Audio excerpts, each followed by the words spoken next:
बिस्मिल्लाहिर्रहमानिर्रहीम, अस्सलाम वालेकुम। आप देख रहे हैं प्रोग्राम न्यूज़ फीड। मैं हूं मुर्तज़ा डार। प्रोग्राम में बात करेंगे वज़ीर-ए-आज़म पाकिस्तान जनाब शहबाज शरीफ के चाइना दौरे के हवाले से। जो अभी तक की आने वाली इतलात हैं, मुमकिन तौर पर होने वाले मुआहदे हैं, सी पैक से रिलेटेड डेवलपमेंट्स हैं, ये दौरा किस हद तक कामयाब होगा और इतने अहम मोड़ पर ये दौरा कितनी अहमियत का हामिल है, इसको भी आज प्रोग्राम में डिस्कस करेंगे। साथ ही साथ आज प्रोग्राम में लॉन्ग मार्च का जिक्र हम लाजमी करेंगे। इमरान खान साहब का जो लॉन्ग मार्च इस्लामाबाद की जानिब रवां दवा है, और लॉन्ग मार्च का जो प्लान अभी तक पेश किया गया उसके मुताबिक जेहलम जाके तकरीबन इस हफ्ते के अख्ताम तक जो है वो लॉन्ग मार्च अपना पड़ाव करेगा और उसके बाद आगे बढ़ेगा टूवर्ड्स इस्लामाबाद।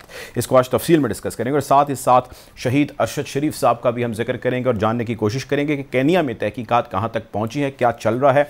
पाकिस्तानी वफ्द इन्वेस्टिगेटर्स जो है इस वक्त मौजूद हैं केनिया में, और अभी तक उन्होंने क्या खोज लगाया है और केनियन पुलिस ने इस हवाले से अभी तक क्या खोज लगाया है, इसको आज प्रोग्राम में डिस्कस करेंगे। साथ ही साथ एक खबर जो अब से थोड़ी देर पहले वॉल स्ट्रीट जर्नल, दुनिया का अखबार है, उसने रिपोर्ट की है, जिसके मुताबिक उसका कहना यह है कि सऊदी हुक्काम ने अमरीकी हुक्काम को मुतला किया है, इंटेलिजेंस रिपोर्ट दी है कि मुमकिन तौर पर ईरान हमला कर सकता है मिडल ईस्ट में, जहाँ पर अमरीकी तनसीबात या उनके जो आर्मी से रिलेटेड या डिफेंस से रिलेटेड सिस्टम्स और ह्यूमन रिसोर्स मौजूद है। उस हवाले से उसने उसके अंदर उसका जो एग्जैक्ट मतन है वो भी शेयर किया है कि जो इन्फॉर्मेशन इंटेलिजेंस हुकाम ने दी है सऊदीज़ ने टू दी अमेरिकन, और अमेरिकन ने कहा कि हम इस हवाले से तैयार हैं। ये कितना अहम हो सकता है और दुनिया का बड़ा अखबार इसको रिपोर्ट कर रहा है, मामला क्या चल रहे हैं, इसको भी आज प्रोग्राम में डिस्कस करेंगे। गुफ्तगू का बाकायदा आगाज़ करते हैं और सबसे पहले मैं ईरान वाले मामले से गुफ्तगू का आगाज़ करना चाहूँगा। हमें प्रोग्राम में ज्वाइन कर रहे हैं फॉर्मर एम्बेसडर हैं आसिफ दुरानी साहब, आप सर्व भी कर चुके हैं। सर, बड़ा अखबार है, बहुत रिस्पांस आ रहा है, बहुत शोर डल रहा है और ख़्याल ये किया जा रहा है कि जिस तरह सऊदीज़ ने कहा है अमेरिकन को कि जी ईरानियंस मिडल ईस्ट के अंदर आपकी तनसीबात पे हमला कर सकते हैं, हम पे हमला कर सकते हैं और माजी से भरा पड़ा है, सो इमिनेंट थ्रेट है और इस वक्त मिडल ईस्ट हाई अलर्ट पे और अमेरिकन भी हाई अलर्ट पे हैं। आपको क्या लगता है सर, क्या चल रहा है and why this is happening now?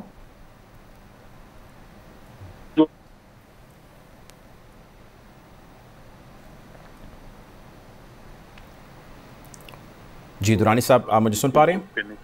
जी जी जी प्लीज़ कंटिन्यू कीजिएगा सर।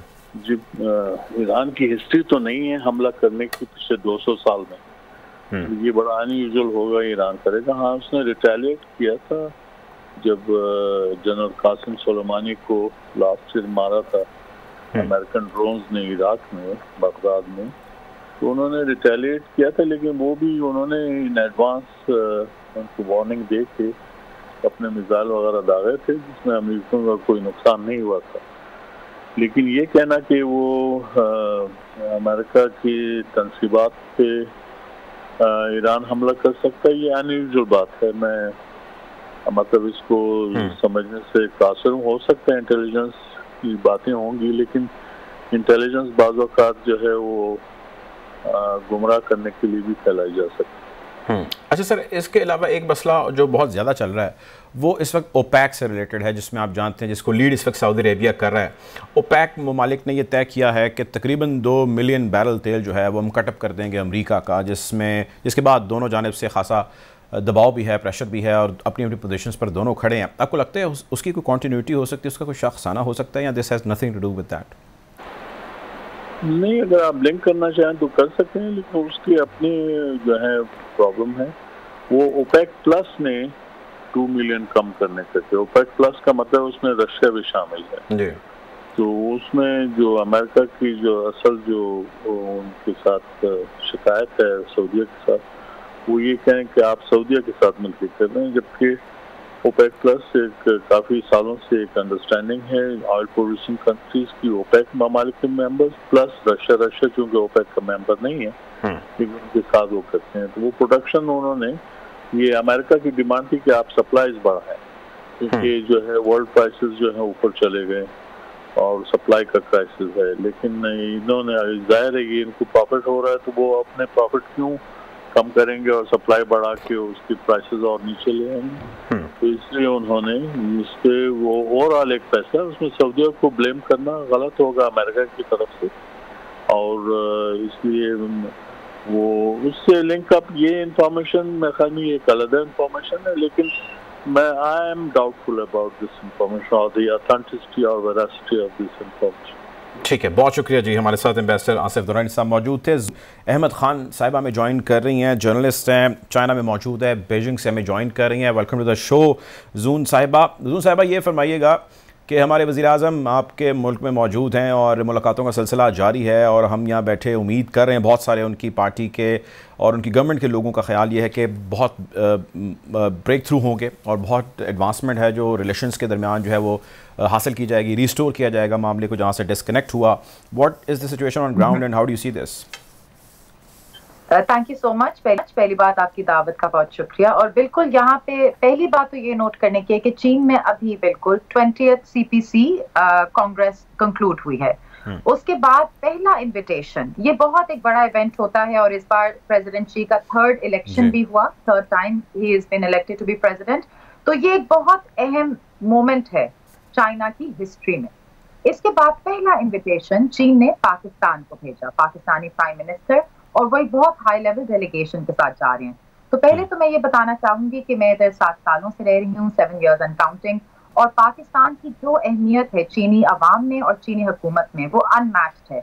अभी भी कोई भी आप देख लें, चाइना की डोमेस्टिक प्रायोरिटीज जो है, कैसे हम मजीद अपनी इकोनॉमी को इम्प्रूव करें और एक्सचेंजेस बढ़ाएं ग्लोबल साउथ डेवलपिंग कंट्रीज और बेल्ट एंड रोड के तहत, उसमें पाकिस्तान नंबर 1 आता है। तो बिल्कुल टाइमिंग भी चीन के डोमेस्टिक पॉलिटिकल जो डेवलपमेंट्स हैं उसके हिसाब से, और ओवर द इयर्स पाकिस्तान को प्रायोरिटाइज किया जाता है। इसके हिसाब से हम देखते हैं कि बाकी बहुत अहम दौरा है, बहुत हाई लेवल डेलीगेशन है, और इसमें इस वक्त पाकिस्तान की क्या प्रायोरिटीज होंगी। मेरे ख्याल में कि चीन पाकिस्तान दोनों चाहते हैं कि सीपेक की जो अपॉर्चुनिटी है, सीपेक एक डेवलपमेंट अपॉर्चुनिटी है पाकिस्तान के लिए, इसको हम कैसे स्ट्रेंथन कर सकते हैं। तो यहाँ पे जो हमें इस वक्त प्रायोरिटाइज करना है ट्रेड को, इंफ्रास्ट्रक्चर को, इन्वेस्टमेंट को, एग्रीकल्चर को, IT को, और मैं कहूँगी टैलेंट डेवलपमेंट को, जो कि ये सारी चीजें चीन की अपनी तरक्की के लिए बहुत जरूरी थी। तो इन सारे पहलुओं पे गुफ्तगू मजीद होगी, और साथ साथ में चीनी मीडिया, चीनी आवाम भी इसको क्लोजली फॉलो कर रही है, और ये सीपेक की डेवलपमेंट में अपने लिए मजीद अपॉर्चुनिटीज देखते हैं। तो अगर इस दौरे के दौरान, मतलब इस दौरे में कोई खास डेवलपमेंट्स जो कि लोग भी चाह रहे होती हैं, तो इससे मजीद अपॉर्चुनिटीज चीनी आवाम के लिए, चीनी बिजनेसेस के लिए बढ़ती हैं। ठीक है। अच्छा जून साहब, ये फरमाइएगा, अब सीपैक को लेकर बहुत सारी खैर कंस्पिरेसीज और बहुत सारी कयास आराइयाँ भी की जाती हैं, लेकिन सीपैक एक ज़रा रियलिटी है, और वो दुनिया के कई ममालिक हैं, और यूरोप और अफ्रीका से होता हुआ जो है वो एक ट्रेड कॉरिडोर ओपन करने जा रहा है चाइना का, और पाकिस्तान जियोग्राफिकली चूँकि वो रस्ते में है और पहला मुल्क है, तो दिस इज़ वेरी इंपॉर्टेंट। एक तरफ उसकी दोस्ती है, दूसरी तरफ जियोग्राफी है, लेकिन इसके साथ साथ बहुत सारे ऑप्टिक्स और डायनामिक्स हैं जो इंटरनेशनल पॉलिटिक्स के हैं, इससे जुड़े हुए हैं। पाकिस्तान में हुकूमतों का आना और जाना भी नथी किया जाता है बहुत सारी ताकतों के साथ। ये फरमाएं कि चाइना का इस वक्त मौजूदा जो हुकूमत है, इस पर कितना ट्रस्ट है सीपैक प्रोजेक्ट को लेके, और इससे पहली जो हुकूमत थी, मुझे याद है आपकी मेरी मल्टीपल टाइम प्रोग्राम में बात हुई, इमरान खान साहब की गवर्नमेंट और उनके relations with Chinese, I mean they are more comfortable with this government और they were comfortable with the previous government, and what is their understanding about Pakistan's narrative and position as far as CPEC is concerned? एक बात तो 7 सालों में तीसरी हुकूमत है जो इस बार आई है व्हाइल आई एम हियर। ये जरूर है कि जो चाइना पाकिस्तान का रिलेशनशिप है, चाइना खुद बहुत लॉन्ग टर्म व्यू रखता है, और जनरेशन से गवर्नमेंट, रिगार्डलेस कौन सी गवर्नमेंट है, चाइना में कौन से प्रेसिडेंट हैं और पाकिस्तान में कौन सी गवर्नमेंट है, ये एक प्रायोरिटी रिलेशनशिप रहा है। दैट सेड, ये जरूर है कि पाकिस्तान में एक economic, long term economic policy और समटाइम्स एग्जीक्यूशन में मसले आते हैं। तो जब prime minister Shahbaz Sharif he came into power, तो चाइना में ये बहुत ही पॉजिटिव न्यूज थी, बिकॉज दे रिमेंबर्ड कि Shahbaz speed was something very positive. जो पहला फेज था 2015-18 में, जब पहले फेज के प्रोजेक्ट्स इंप्लीमेंट हो रहे थे, खासतौर पे infrastructure related, energy, special economic zone, तब जो स्पीड पंजाब की गवर्नमेंट ने एग्जिबिट की थी वो एग्जेम्पलरी थी। तो बिल्कुल एक तरह से ये पॉजिटिव उनके लिए, they see it as a positive sign as well, कि ऐसे जो तब वो चीफ मिनिस्टर थे, ही परफॉर्म्ड एक्सेप्शनली। तो अब दे आर लुकिंग फॉरवर्ड कि maybe we can see more expedited long term vision in economic policy. तो ये चीज अपनी जगह। बट दैट सेड, चाइना के लिए एज आई मेंशन्ड कि पाकिस्तान एक प्रायोरिटी कंट्री है। हमारे लिए सबसे बड़ा सवाल ये उठता है एज पाकिस्तान के हम तमाम पार्टीज में, तमाम स्टेक होल्डर्स में एक कंसेंसस डेवलप करें, अपने बिजनेसेस को, अपने इकोनॉमिक सेक्टर को उसमें इन्वॉल्व करें, प्रायोरिटाइज करें। ये सिर्फ चाइना की सक्सेस का साइन नहीं है कि इन्होंने लॉन्ग टर्म इकोनॉमिक विजन रखा। आप किसी भी मुल्क की इकोनॉमिक डेवलपमेंट, सिंगापुर से, साउथ कोरिया से, बेतहाशा वियतनाम तक, जो रिसेंटली बहुत सक्सेसफुल रहा है to attract Chinese businesses and overseas businesses, उनके पीछे, सक्सेस के पीछे है कि आपकी long term economic policy and vision. Correct. मुझे बताएं सिक्योरिटी के हवाले से, मैं इसी में ऐड ऑन कीजिए, फिर कंटिन्यू करिए। सिक्योरिटी के हवाले से चाइना में क्या कंसर्न है? जो पाकिस्तान में हालिया वाक़यात हुए, दासू वाला हमने देखा, फिर कराची यूनिवर्सिटी के अंदर हमने देखा जिस तरह वाक़या पेश आया, आई mean what do they say about that? Security agreement की भी बातें हमने सुनी।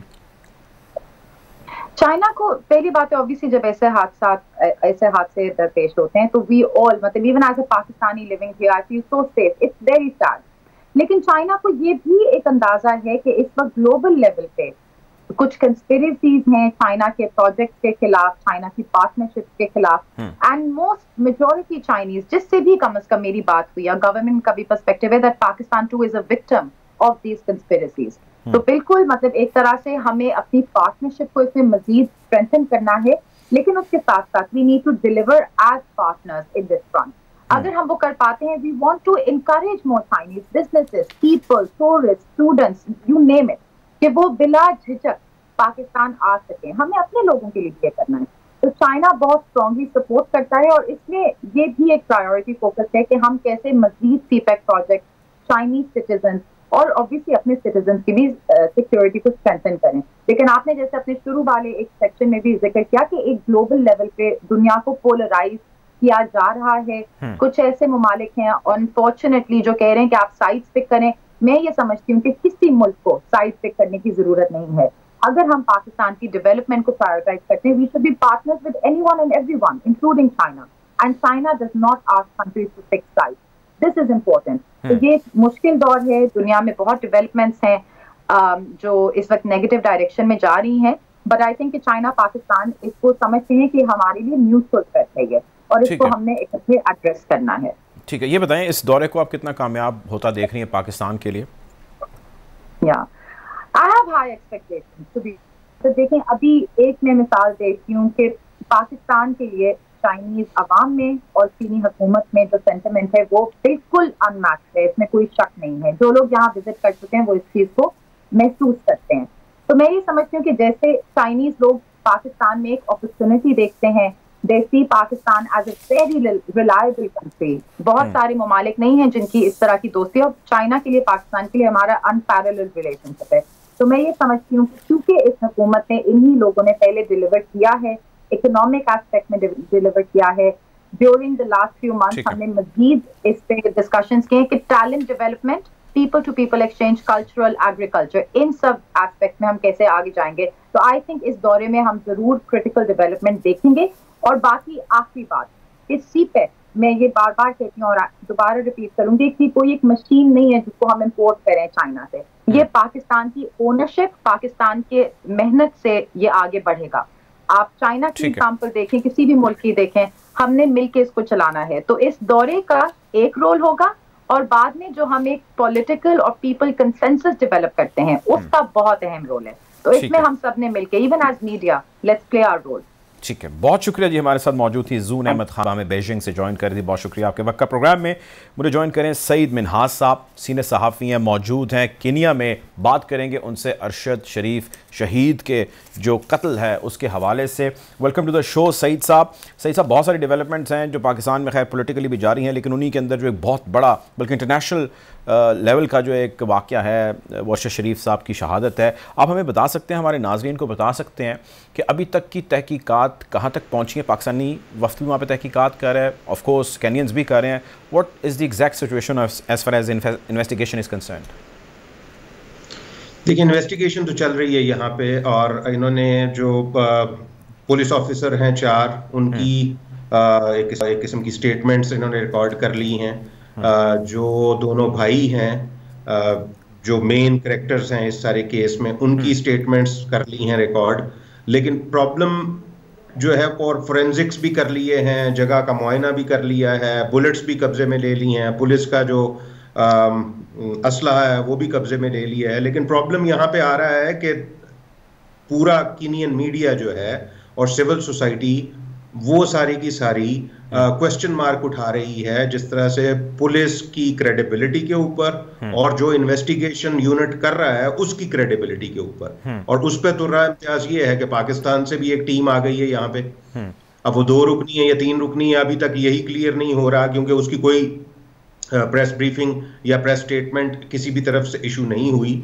लेकिन जो चीज सुनने में आ रही है, यहाँ के जो ऑफिशियल है वो तो पाकिस्तान की तरफ से आई थी कि 2 रुकनी है, लेकिन यहाँ पे वो कह रहे हैं कि जो इनके साथ कोऑर्डिनेट कर रहे हैं वो 3-4 लोग हैं जो पाकिस्तान की तरफ से इनके साथ जो इन्वेस्टिगेटिंग यूनिट है, जिसको ये कहते हैं कि इंडिपेंडेंट पुलिसिंग ओवरसाइट अथॉरिटी एक इन्होंने बनाई हुई है। तो वो जो अथॉरिटी है उसकी क्रेडिबिलिटी बड़ी कोई ज्यादा अच्छी नहीं है, उतनी ही क्रेडिबिलिटी है जितनी पाकिस्तान में FIA की कही जा सकती है या पुलिस की कही जा सकती है। तो ये एक बहुत बड़ा क्वेश्चन मार्क है। उसकी वजह ये है कि यहाँ पे उनके ऊपर ऑलरेडी बहुत ज्यादा मुकदमात हैं, क्योंकि तकरीबन 600 के करीब अपीयरेंसेस हैं। इस अरशद शरीफ के वाक़े से कुछ महीना पहले या 1.5 महीना पहले 2 इंडियन जो आए हुए थे यहाँ पे, जो यहाँ पे इस वक्त सिटिंग प्रेसिडेंट हैं, उनकी कैंपेन चलाने आए हुए थे, और वो दोनों गायब हो गए अपने लोकल ड्राइवर के साथ। और अब कहा जा रहा है कि उनको उसी किलर स्क्वाड ने मारा है, जो किलर स्क्वाड इस यूनिट का हिस्सा होता था और उसको फिर तहलील भी किया था आज से कुछ हफ्ते पहले सदर ने केनिया के। ऐसा ही है, जी बिल्कुल, वो डिसबैंड तो कर दिया है, लेकिन वो डिसबैंड करने से अभी और ज्यादा शुकूक शुबहात आ गए हैं, क्योंकि उनके ऊपर मुकदमात हैं, उनके ऊपर या मुकदमात कह सकते हैं या क्लेम्स हैं कि 600 बंदे उन्होंने मारे हुए हैं पिछले 1 साल के अंदर। तो बजाय इसके कि उनके ऊपर इन्वेस्टिगेशन की जाती, उनको डिसबैंड करके आपने जम कर दिया बाकी पुलिस फोर्स के अंदर। अच्छा ये बताएं चूंकि इस जी ठीक है, ये बताएं सईद साहब कि अब जो 2 भाई हैं वकार और खुर्रम, इनके हवाले से क्या इन्फॉर्मेशन आपके पास और इन्वेस्टिगेटर्स ने क्या इन्वेस्टिगेट किया अभी तक? I mean what is something that you know and the rest of the media doesn't know, would you like to share? हाँ जी, उसमें जो मेन चीज़ है वो यही है कि इन्होंने अरशद शरीफ के हवाले से जो भी चीज़ें वहाँ से निकल सकती थी वो उनसे कस्टडी में ली हैं। जो उनकी रिहाइश है, जो वेस्टलैंड का एरिया है, आप कह सकते हैं कि वो अपार्टमेंट्स का एक एरिया है जहाँ पे अरशद शरीफ रह रहे थे, और वो इन्हीं भाइयों की तरफ से उनको वहाँ पे फैसिलिटेट किया गया था रहने के लिए। तो वहाँ से जो कुछ उनको शवाहिद मिल सकते हैं वो इकट्ठे कर लिए हैं, लेकिन जो इन दोनों भाइयों की स्टेटमेंट है, वो जो इन्वेस्टिगेशन अथॉरिटी जिसकी मैं आपको कह रहा हूं कि वो अथॉरिटी अभी वो शेयर करने के लिए तैयार नहीं है, क्योंकि 1-2 दफा मेरी भी बात हुई है जो डायरेक्टर ऑफ इन्वेस्टिगेशन है उनसे, उन्होंने कहा कि जी हम सारी चीजों को बहुत ज्यादा एहतियात के साथ चल रहे हैं, और हमें आप कह सकते हैं कि 60 to 70% अभी हमने तहकीकात मुकम्मल की। आपकी अपनी सही क्या ऑब्जर्वेशन है, being an you know observer and reporter, आपको क्या लगता है इन 2 भाइयों का क्या रोल है और कितना रोल है? देखिए, यहाँ पे मैं पहले भी कह चुका हूं कि ये दोनों भाइयों को आप इस तरह से देखें जिस तरह पाकिस्तान के कॉन्टेक्स्ट में समझाने के लिए कि वो यहाँ के मलक रियाज हैं। अच्छा, तो जब मैं ये कहता हूं कि वो मलक रियाज हैं तो मेरा ख्याल बाकी बहुत सी चीजें कहने की जरूरत नहीं है कि वो कितने के इन्फ्लुएंशियल हैं, वो कितना इन्फ्लुएंस कर सकते हैं। क्योंकि और दूसरी साइड के ऊपर जब मैं पुलिस की करैक्टर की बात करता हूं एक ऑब्जर्वर के तौर पे, एक रिपोर्टर के तौर के ऊपर, तो वो उसी तरह का करैक्टर है जितनी क्रेडिबिलिटी उनकी पाकिस्तान में है पुलिस की, उससे कुछ कम है यहाँ पे। और यहाँ पे थ्रेट ये भी है कि ये पुलिस जो है वो ओवर द ईयर्स, आज की बात नहीं है, ये 2007-8 में यहाँ का जो सिटिंग प्रेसिडेंट रहा है 10 साल केन्याटा, उसके ऊपर ये इल्जाम था कि उसने 2007 और 8 के इलेक्शन रिजल्ट्स एक्सेप्ट नहीं किए थे, और उस इलेक्शन रिजल्ट्स को एक्सेप्ट ना करवाने के लिए उसने तकरीबन 1600 से 2000 बंदे मरवा दिए थे बलवे करके। तो उसके ऊपर इंटरनेशनल कोर्ट ऑफ जस्टिस में केस गया था। और मजे की बात ये देखें कि वो बंदा जो है 2007-8 के बलवों में वो इंटरनेशनल कोर्ट ऑफ जस्टिस में चला जाता है क्राइम अगेंस्ट ह्यूमैनिटी के लिए, उसके खिलाफ केस को इन्वेस्टिगेट किया जाता है 3 साल तक, और 2011 में उसके खिलाफ चार्जशीट आती है, और 2013 में वो बंदा वापस आ जाता है वहां से छूट के बेल के ऊपर, और यहाँ पे वो प्रेसिडेंट बन जाता है इस मुल्क का। ठीक है, वो प्रेसिडेंट बनने के बाद उसके ऊपर सारे चार्जेस ड्रॉप कर दिए जाते हैं, क्योंकि सारे विटनेसेस बैठ गए पुलिस इन्वेस्टिगेशन करने में नाकाम रही उन सारे क्राइम्स के ऊपर और कोई एविडेंस नहीं मिल सका। तो इससे आप अंदाजा लगा लें कि वो कितना इम्प्यूनिटी क्या है। ठीक है, आप मेरे साथ रहे, मैंने कुछ और भी चीज़ें पूछा। सैयद साहब हमें ज्वाइन कर रहे हैं, सीनियर जर्नलिस्ट हैं। Welcome to the show Ejaz साहब। एजाज साहब, बहुत सारे सवालात हैं जो अरशद शरीफ साहब के केस के हवाले से जहनों में आ रहे हैं। आपको क्या लगता है इन्वेस्टिगेशन राइट डायरेक्शन में बढ़ रही है और इससे कोई किसी नतीजे तक पहुंच पाएंगे इन्वेस्टिगेटर्स दोनों जानिब के, दोनों ममालिक के? मेरा अभी इस वक्त इन्वेस्टिगेशन का आगाज हुआ है। अभी जो दोनों इन्वेस्टिगेटर्स हैं रिस्पेक्टेड हैं, अपना काम जानते हैं। देखना ये है कि ये किस हद तक वहां से मालूमात ले सके। और उसमें जो दो बुनियादी सवाल हैं, हम अगर पेंडोरा बॉक्स खोलें तो वो बहुत दूर तक जाएगा। मेरे ख्याल में विदाउट गोइंग इधर उधर सिर्फ दो बुनियादी सवालात हैं, उनका पता लगाना बहुत जरूरी है। एक बात हमें ये इस पस मंजर में याद रखनी चाहिए कि कीनिया की पुलिस इस वाकये को ओन कर रही है, नंबर वन। ये बात बड़ी इंपॉर्टेंट है। और दूसरा मुल्क है, ठीक है, एक बात, ठीक है। इस कॉन्टेक्स्ट में तीन चीजें बड़ी अहम है। नंबर वन कि जो एमपीज वहां से रिकवर हुई हैं वो बैलिस्टिकली मैच करती हैं उस गन के साथ जो कि उस पुलिस ऑफिसर की है जहां से वो गन हुई है। नंबर वन, ये टेक्निकल बात है, ठीक है। दूसरी बात ये है कि जो पुलिस कांस्टेबल जिसने वो फायर किया है और उस स्क्वाड का सरबरा, इन दोनों के प्रोफाइल्स क्या हैं और गुज़िश्ता 1-1.5 माह में वो किस किस से राब्ते में रहे। ये मेरे ख्याल में दो चीजें अगर पता चल जाए ना तो काफी हद तक हमें क्लैरिटी आ जाएगी। और मेरे ख्याल में without jumping to any conclusion we need to get the answers of these 2-3 basic questions. तो अगर आप शक करना शुरू हो जाएंगे तो फिर तो मेरे ख्याल में उस प्लेन के पायलट के ऊपर भी शक करेंगे जो वो उधर फ्लाई करके गया था। तो मेरे ख्याल में इधर उधर जाने की बजाय जो बेसिक चीज है ना, ये बड़ी अहम है। मैं और भी इस तरह के वाकयात की को फॉलो करता रहा हूँ। अभी मेरी ये कीनिया वालों ने हमें वीजा नहीं दिया, वरना मैं उधर होता। लेकिन जो जितने भी पीसेस ऑफ इंफॉर्मेशन आए हैं कीनियन मीडिया में और पाकिस्तानी मीडिया में, मैं दावा तो नहीं करता लेकिन मैं इतना एतमाद से कह सकता हूँ कमोबेश मैंने सारे पढ़े हैं। इसके ऊपर बीबीसी की जो रिपोर्टिंग हुई है वो भी मैंने देखी है और बाकी इदारों की रिपोर्टिंग हुई है उसको भी देखा है। तो आ जाके जो मामला है वो इन 2-3 सवालों के ऊपर आके रुक जाता है। तो मेरे ख्याल में किसी को मुल्जम और मुजरम साबित किए बगैर अगर हम इन सवालों का जवाब लगा लें तो हमें असल बंदा पता लग जाएगा और असल वाकया पता लग जाएगा। ठीक है, बहुत शुक्रिया जी। हमारे साथ मौजूद थे एजाज सैयद साहब। सईद में मेरे साथ रहिएगा। एक ब्रेक का कहा जा रहा है, ब्रेक पे जाएंगे, वापस आएंगे और गुफ्तगू यहीं से जारी रखेंगे। Take a break.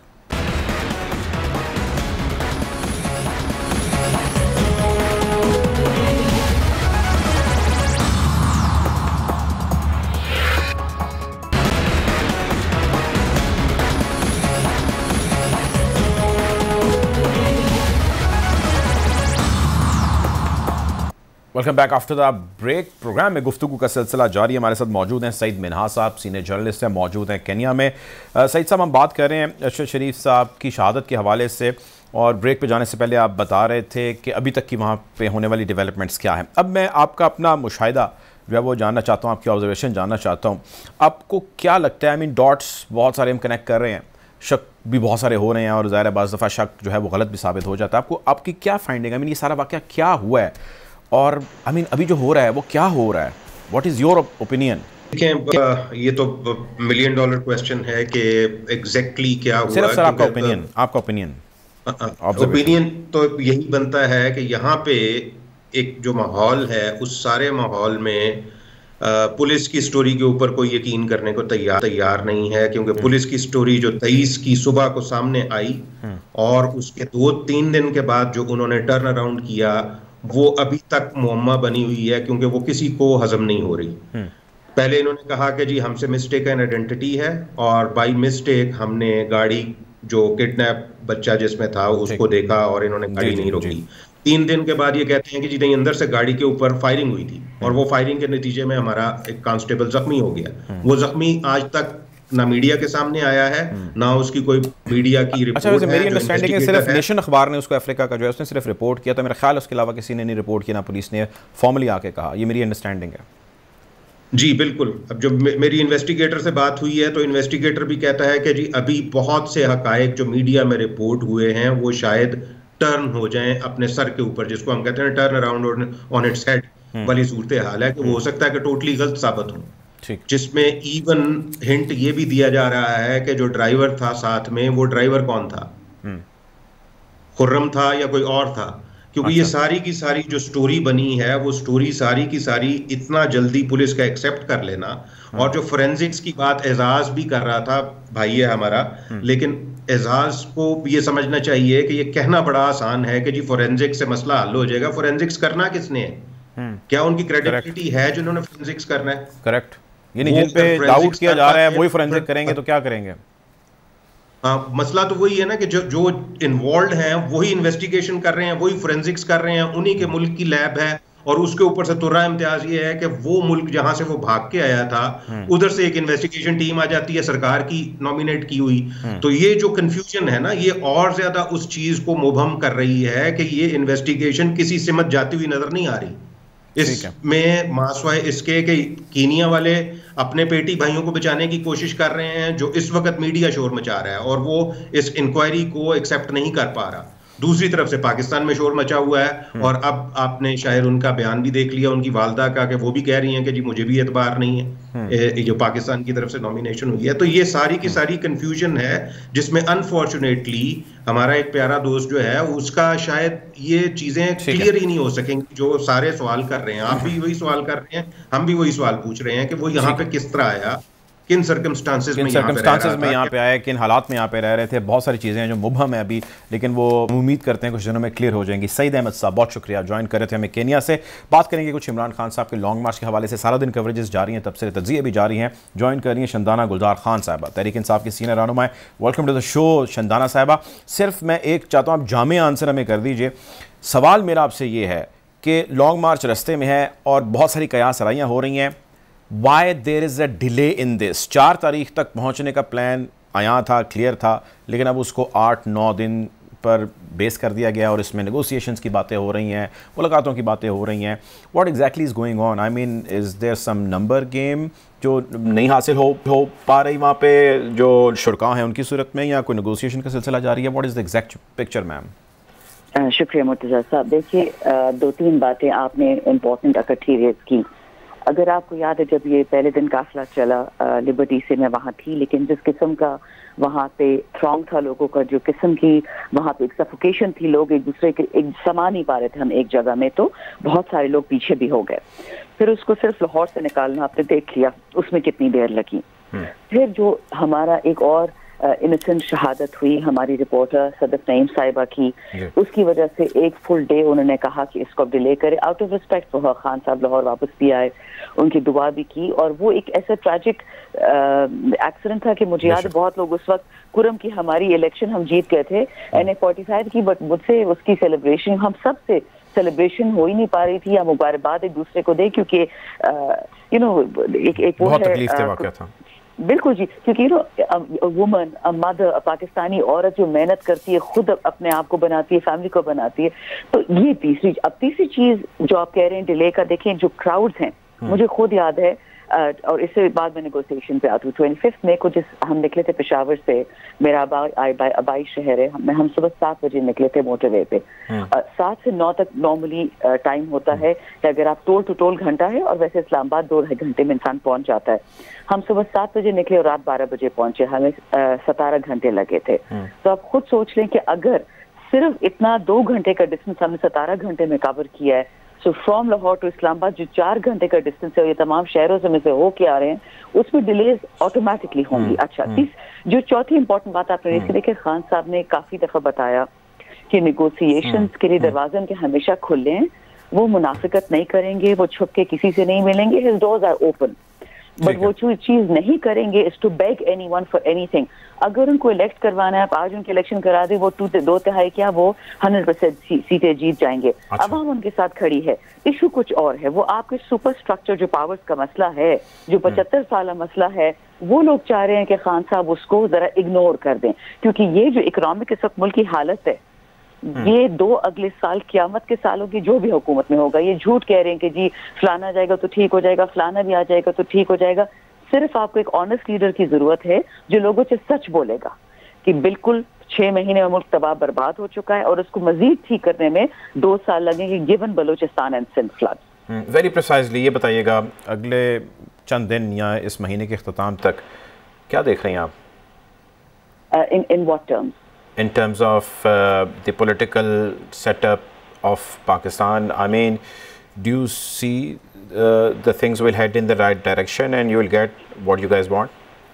मुझे साहब देखिए, जो मैं चाहती हूँ, जो आप चाहते हैं, जो आपका ड्राइवर चाहता होगा, जो आपका कुक चाहता होगा, जो मेरे गांव के रिश्तेदार चाहते होंगे, जो मेरे गांव का वर्कर चाहता होगा, जो पूरे पाकिस्तान का हर बंदा चाहता है, वो इवेंचुअली होके रहेगा। हमें उस टाइम टेबल का नहीं पता। जो खान साहब जिस गुलामी की बात करते हैं, वो अंग्रेज की गुलामी तो दूर की बात है, वो तो अपनी मर्जी से करते हैं। अंग्रेज, अब मैंने कितने टीवी शोज में कहा, आप कभी नहीं सुनते अमेरिकन सेनेटर बिक गया, ब्रिटिश सेनेटर बिक गया, वो आपस में लड़ते रहते हैं, बाहर से दुश्मन को घर में नहीं घुसने देते। वो जो तमगा है ना, हमने खुद अपने आप को दिया कि दुश्मन को खुलेआम इनवाइट करते क्या है, थोड़े $5-10 मिल जाते हैं हमें। सो हमारा जो एग्जिस्टेंशियल प्रॉब्लम है वो हमारी पुराने पाकिस्तान का है और वो चलता रहेगा कुछ अर्सा, उससे तो हम बैटल करते रहेंगे। जो हमारा इमीडिएट प्रॉब्लम है वो है इकोनॉमिक स्टेबिलिटी, और ये मैं आपको लिख के दे सकती हूँ, आप मुझसे ज्यादा उठक बैठक होगी, आप किसी 5-10 एम्बेसीज में जाके लोगों से पूछ लें, वो आपको बता देंगे कि इस वक्त पाकिस्तान की करंट हुकूमत को जो 173 मेंबर स्पेस असेंबली खड़ी है और जो वो दुनिया से $30 अरब मांग रहे हैं, दोस्तों से मांग रहे हैं, कर्जों के लिए फॉरेन ट्रिप्स कर रहे हैं, उनको कोई नहीं देने वाला। उनको साफ साफ बता दिया गया है कि 173 मेंबर्स या तो असेंबली पूरी करें या आपके टेकर गवर्नमेंट लाएं या नए इलेक्शन करें। इस वक्त में कोई इन्वेस्ट करने को तैयार नहीं है, फिलहाल कोई इन्वेस्ट करने को तैयार नहीं है। नए इलेक्शंस की डिमांड तहरीक इंसाफ की जानिब से है, लॉन्ग मार्च गामजन है इस्लामाबाद की जानिब। एक ही मुतालबा है कि इलेक्शन की डेट अनाउंस की जाए। शंदाना गुलजार खान साहब हमारे साथ मौजूद थी, पाकिस्तान तहरीक इंसाफ के रहनुमा है। बहुत शुक्रिया प्रोग्राम में ज्वाइन करने के लिए। वक्त खत्म हो जाता है नाज़रीन प्रोग्राम का। कोशिश करेंगे हालात हादरा से आपको यूँ ही बाखबर रखें। अपना ख्याल रखिए। अल्लाह हाफ़िज़।